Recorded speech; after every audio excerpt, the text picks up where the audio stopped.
Now, I don't know that I can really follow as a composer two of the most distinguished barristers that we have. But it might just be worth my explaining what began to fascinate me about Stephen Ward.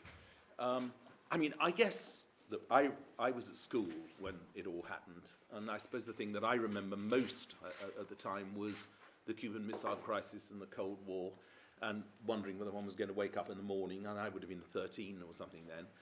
I don't really remember that much about what was called then the Profumo affair, just really what one read in the papers. But it was always being suggested to me as an idea for a musical. I mean, funnily enough, Tim Rice and I thought very seriously about doing a musical about the Cuban Missile Crisis, which thank goodness we didn't do, because we wrote something called Jesus Christ Superstar instead. But over the years it was sort of being mentioned again, and I started to think about it and began to sort of think, is there something about what happened with the establishment here? And sort of then knowing people like dear David Frost and others, beginning to talk about it. And suddenly the more I talked about it, the more I found people who, I think as you said, were junior professional people at the time, people like Ludovic Kennedy, who was a junior court reporter, people such as yourselves, who were around at the time, and they kept saying, no, the Stephen Ward affair is really, really interesting. It was a gross miscarriage of justice.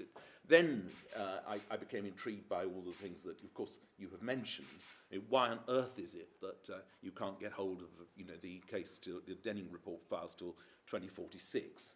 Which, fun enough, a question was asked in the House of Lords by Alistair Cook just very recently, and the minister came back with a complete stonewall, just saying, well, it's to protect certain individuals and their children in this lifetime. So who knows? It certainly can't be about security. But I became fascinated about it, and the more I got into it, the more people kept saying, this is a very extraordinary and very interesting story. So I got in touch with Christopher Hampton, who you may know is a playwright, and he shared my interest in it. And that's really why I started. I had no idea. I had no idea of the can of worms or hornet's nest that I seem to have either stood in or stirred up. But it does seem that whatever happens with the musical, that there is a general feeling that something really wrong happened in the case of Stephen Ward, and that it is relevant today in the sense that, if nothing else, this case could be overturned, and then the conviction could be overturned. So that's really why I'm here, apart from the absolute joy of meeting Mandy, who I was on front row, and I mentioned that I thought I might be doing a musical about Stephen Ward, and I got a letter from her lawyer saying, will you please be careful? And I thought I'd better meet her. And I hope we got on incredibly well.